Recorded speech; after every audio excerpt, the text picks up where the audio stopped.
হারোয়ালছড়ি union বিএনপির সাবেক সহসভাপতি জনাব সাগর চৌধুরী সাহেব এবং মঞ্চে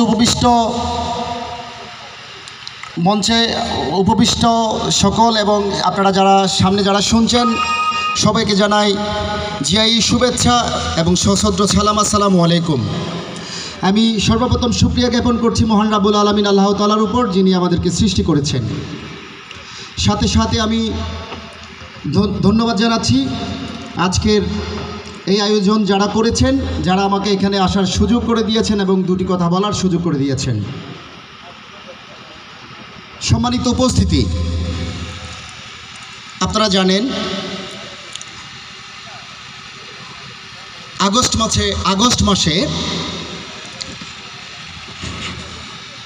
যে পেসিস সরকার ছিল তারা বিতাড়িত হয়েছে ঠিক আছে, তবে পেসিস্টের প্রেতাত্মা এখনো পর্যন্ত বাংলাদেশে বিদ্যমান। তারা সার্বক্ষণিক ষড়যন্ত্রে লিপ্ত আছে। বাংলাদেশকে একটা অস্থিতিশীল রাষ্ট্রে পরিণত করার জন্যে তারা সর্বদা চেষ্টা করে যাচ্ছে।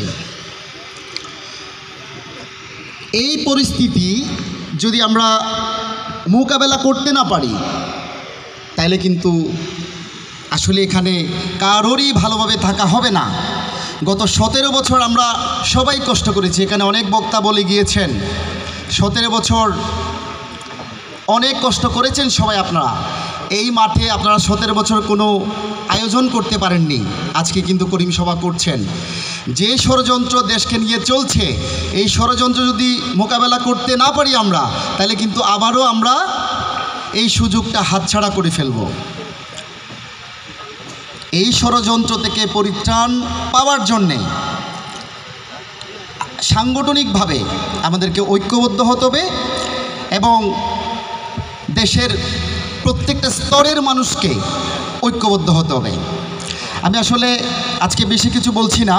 এখানে আমাদের মাঝে উপস্থিত হয়েছেন আমাদের প্রধান অতিথি সাহেব এবং আপনাদের হারোয়ালছড়ির ইউনিয়ন বিএনপির নেতৃবৃন্দ আছেন, তারা আপনাদেরকে মূল্যবান বক্তব্য পেশ করবেন আপনাদের সামনে।